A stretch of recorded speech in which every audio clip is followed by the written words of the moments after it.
The 76ers are struggling. We'll see if they have the big fella. Will they need him? And they need him to step up in this game tonight. It's still early in the season. Can the Sixers turn around or can they not? Right now, it doesn't look too promising. We're going to touch on all of that in just a moment.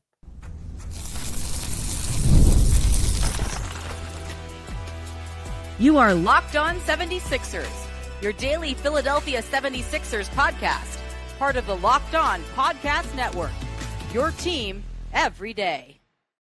What's going on, everybody? You are tuned in to Locked On 76ers. Kayla Santiago alongside Keith Pompey, and you can start the season with a big return on FanDuel. New customers can place a $5 bet, and you'll get started with $150 in bonus bets. If you win your first $5 bet, make sure you visit FanDuel.com to get started. So there's a lot to touch on with this team right now, and unfortunately, we have to go the negative route because positivity, besides Jared McCain, is not really this team's MO up to this point of the season. So we'll touch on the preview of the 76ers versus Joel's do's and don't. Is he really sick and has that illness, or is he trying to pave his way to make sure he's not on the injury report in terms of getting fined by the NBA? And Tyrese Maxey saying, believe in this team, we still got it. So we're going to preview the matchup coming up and how this team looks, because it's early in the season, and I know that. And I don't want to panic and I don't want to overreact. But to me, this team, they just don't got it right now. The Philadelphia 76ers have been extremely tough to watch right now. Anything that they can come about here against the Miami Heat, Keith, this is a game that you saw them possibly coming out on top in this road trip. I don't see it right now. I was confident going in, but after that Magic game, my confidence has gone down the tubes.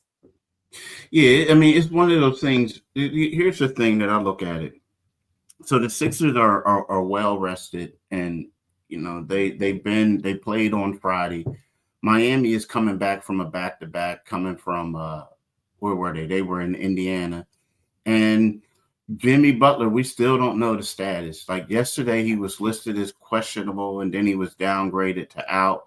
So he didn't play. So there's a possibility that he may be able to play today. Maybe they felt like we'll have him come back at home, but we don't know.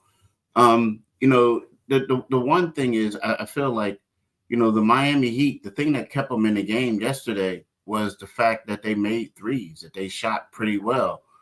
But they're a struggling ball club right now. When you look at it, they're an old team. They're an inexperienced team. And what I mean by old is, they have Kevin Love starting at power forward.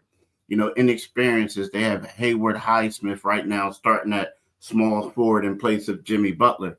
So, you would think that of all the games, even though the Memphis Grizzlies are another banged up team, you would feel like just because of the way it's set up, that the Sixers are at their home waiting for them, that they may have a possibility of winning.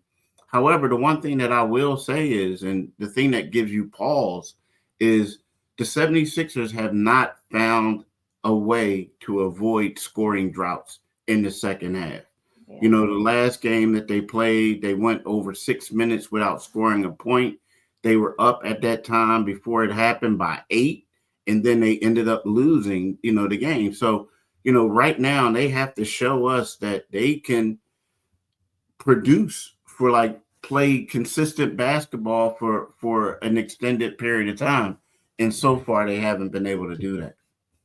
The only one that's been consistent is Jared McCain. And it's really awesome to see, because you look at Jared McCain, this is somebody that we talked about at the beginning of the season. Well, maybe he'll play some G League minutes because maybe he won't get a big run with Philadelphia 76ers early on. And you just saw Dembona go down on assignment to the Delaware Blue Coats, the 76ers G League team.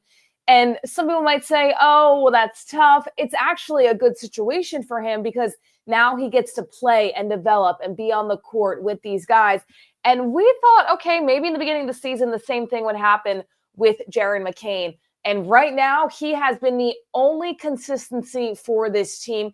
It's probably going to change a little bit when Tyrese Maxey comes back with the ball club. But at the same time, if you're Joel Embiid and Paul George, Keith, it has to be crazy to think that Jared McCain is outplaying literally everybody right now, and especially those two guys. I know PG and Embiid are both coming off injuries, but these two should be helping with these scoring droughts, and it is just not happening. Yeah, you're exactly right. And we're looking ahead. But when you look back, when Jared McCain fouled out with like 5 minutes and some change left, you knew the 76ers were in trouble because he was the only person who was basically providing offense. And then you go back to the first quarter, like Jared McCain got the start. And I didn't like the ball distribution early on. Like I felt like before Jared was subbed out, because he was the first guy subbed out. Before he was subbed out, it looked like it was a little bit too much the Embiid and Paul George show. And the problem with that, when Paul George isn't making shots and you see Jared McCain over in the corner wide open, you're saying to you guys, so what are you doing? What are you doing? And then they sub McCain out, and then they start coming in with different lineups.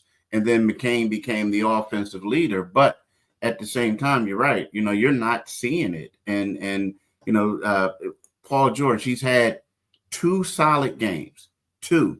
Outside of that, Paul George is shooting 18 for 60, 5 for 31 on threes. So he hasn't lived up to what the expectations have been. And Joel Embiid, right now, he just has to get back into rhythm and get in because he just doesn't look good over an extended period of time.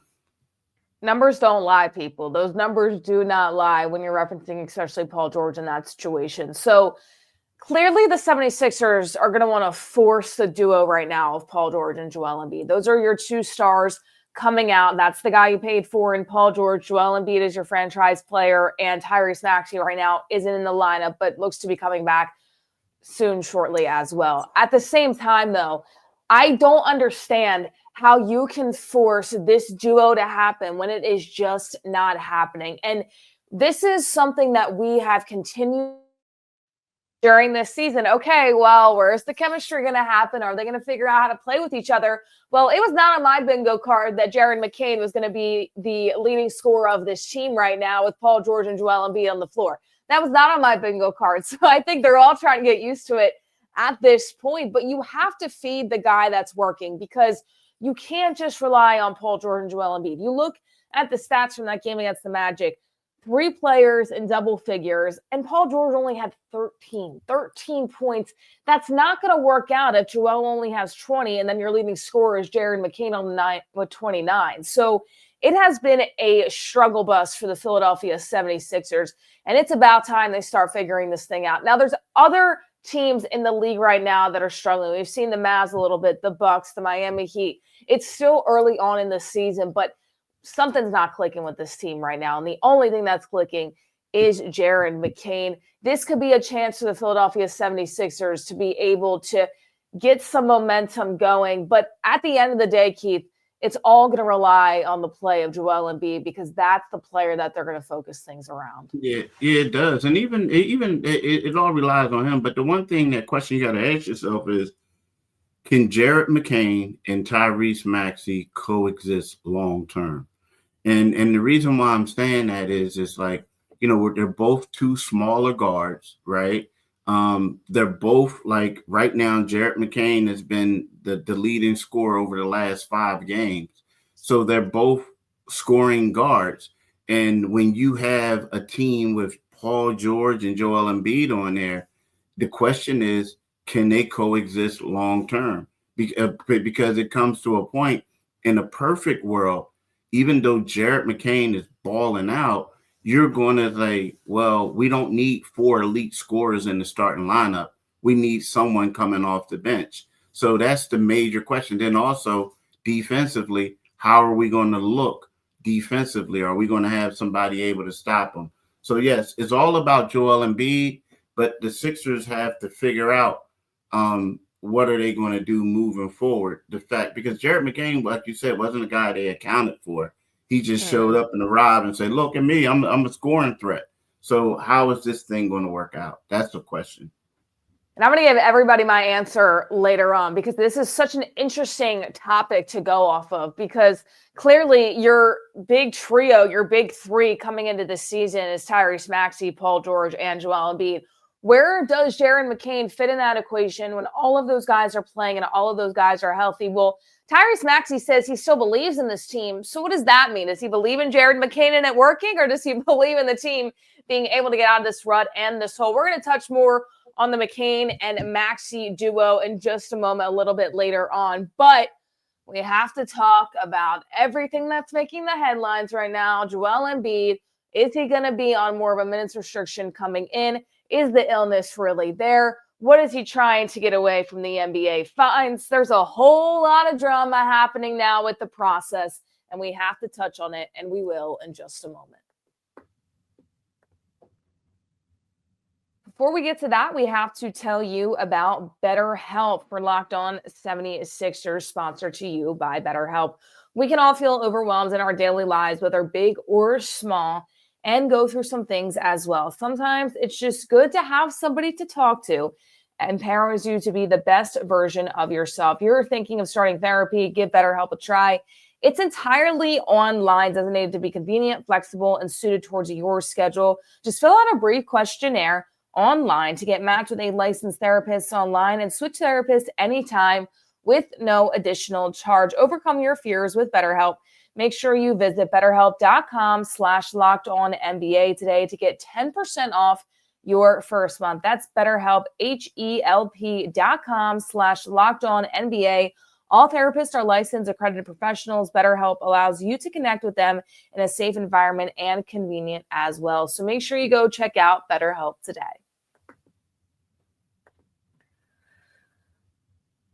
Joel Embiid listed as questionable with an illness. Joel Embiid listed as he looks terrible early on in the season for the Philadelphia 76ers. You know, there's been a lot of situations where Joel Embiid has come back injured and not looked great, but something seems really off. And it's not only him being fatigued and not well conditioned at this point, getting back into that game speed, but also still playing a little bit timid, kind of indecisive of where he's going to go, a little bit confused out there on the court. Does he have a team? Probably, but right now, Joel Embiid, Keith, just trying to cover for himself. He doesn't want any more NBA fines. The team doesn't want either. It goes directly to the team at that point. This illness coming in all of a sudden gives Joel Embiid maybe a little bit of an out if he can't play tonight because he's a little bit banged up. Yeah, I mean, I think Joel, I think Joel does have an illness. I mean, here's the thing. Andre Drummond had an illness a couple games ago, or what have you, where he ended up missing the one game against the Knicks, right? So a bug is going around with the team.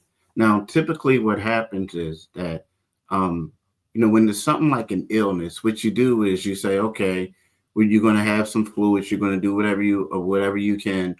And we're not really going to report that early. We're going to rather late to see how you do.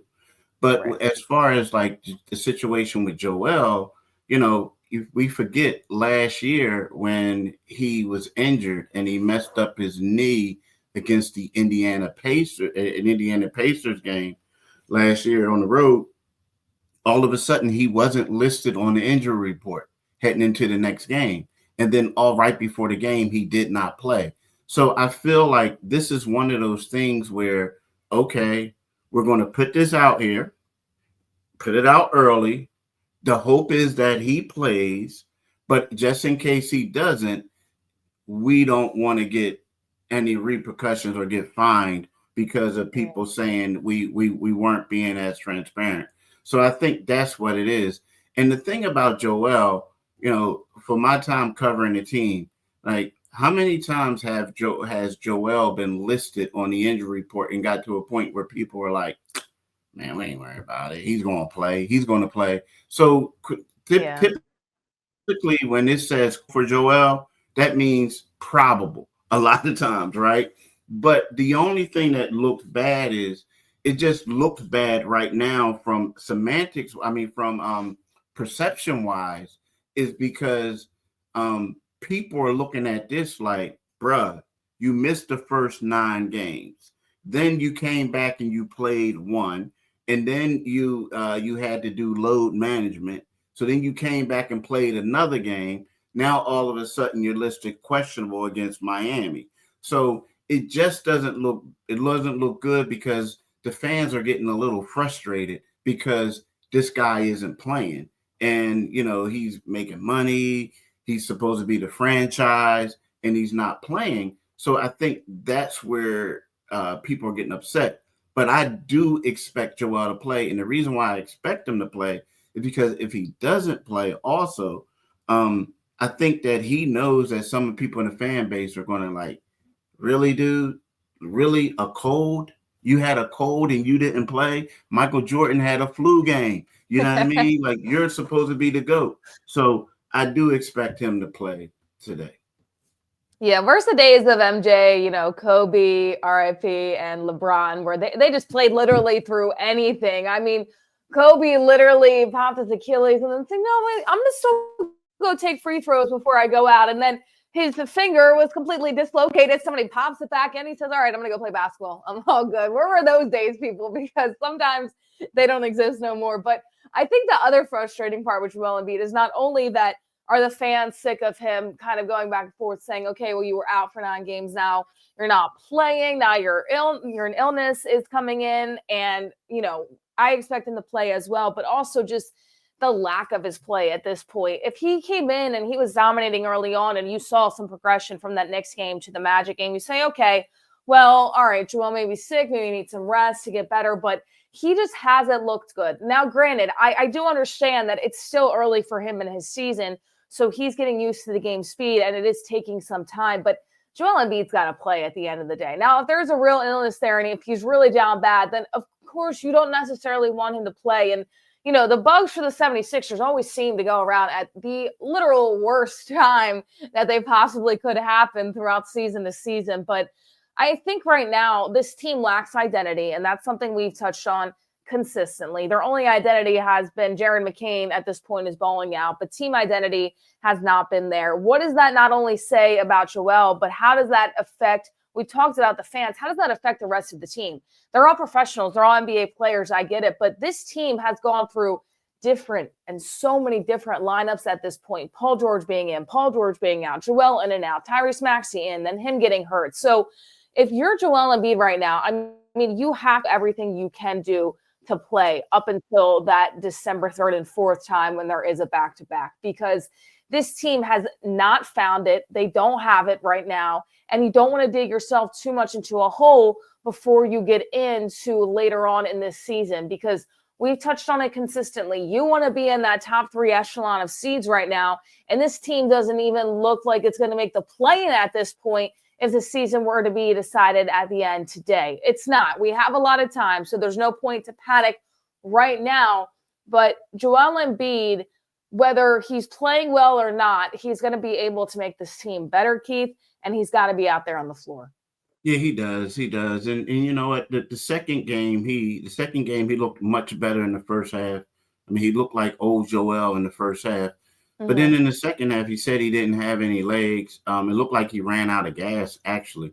I mean, he shot 2 air balls. Like, one of them was, like, in the paint. Like, so it was really bad. So it's bad. I mean, like, you don't go from scoring 16 points in the first half to go and scoring 4 points from the foul line on 0 for 7 shooting. So, the thing is, he just has to get it together. And you're right.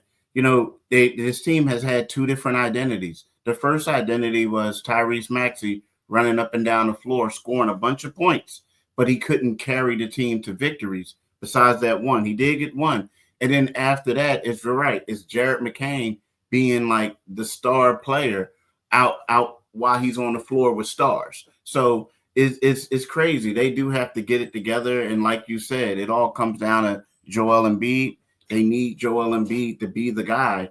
And, we'll figure it out. I mean, we'll find out in a couple games if he has it or not. Right now, everybody's saying he has to get back in shape. He has to do this. He has to do that. We'll find out if Joel lost a lot or if this actually is conditioning. I'm going to go out on a limb and say I do think it's his conditioning, and I think that's a really good point to bring up because these next 2 games are telling. The 76ers are in trouble if it's not just his conditioning and if he's kind of just taken a step down this season, which I don't think he has, watching him play in the Olympics, being able to do what he needs to do. But at the same time, when injuries happen, some players don't come back as the same players. They're a little bit of a step down. Your body wears out throughout your NBA career. So we're going to wait and see. I'm just saying, I hope it's his conditioning, because I don't think we could take much more with the 76ers team if it's not right now. So we're going to wait and see. Tonight we'll be telling. We expect Joel Embiid to play, and then the rest of this road trip rounding out with the Grizzlies as well this week. But when we come back, we are going to go back to see if Jared McCain and Tyrese Maxey can coexist together. And what does Tyrese Maxey believe in this team? I think they can coexist together, but there's more to explain. Can they in the starting lineup? I don't think so. We're going to touch on it in just a moment here. Hey, NFL fans, you can start the season with a big return to FanDuel, America's #1 sportsbook. So when you get a hunch in the middle of the game, you can check out the latest stats, view live play-by-play, and so much more on the same page where you place your bets. You'll get started with $200 in bonus bets guaranteed when you place your first $5 bet. That's FanDuel.com. Visit FanDuel.com today. So right now, we're going to stick with the NBA and look at some lines that FanDuel is throwing out. These are the bets for today.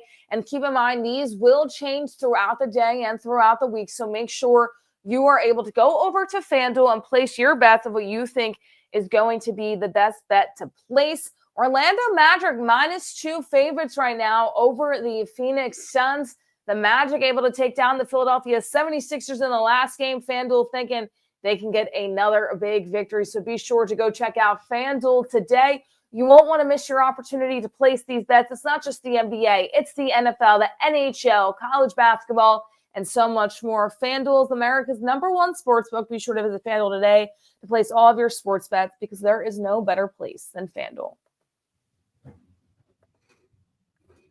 All right, so Tyrese Maxey is able to go on Twitter and kind of trolling himself a little bit, saying, I still believe in this team. Don't give up on us just yet. But the big topic of conversation with Tyrese Maxey is, can him and Jared McCain coexist? Because what McCain is doing is expected or unexpected, we could say, coming into this season. There was a lot of people, and I was one of them, saying, well, maybe they should have drafted Dalton Connect. Now Jared McCain is the favorite to win Rookie of the Year.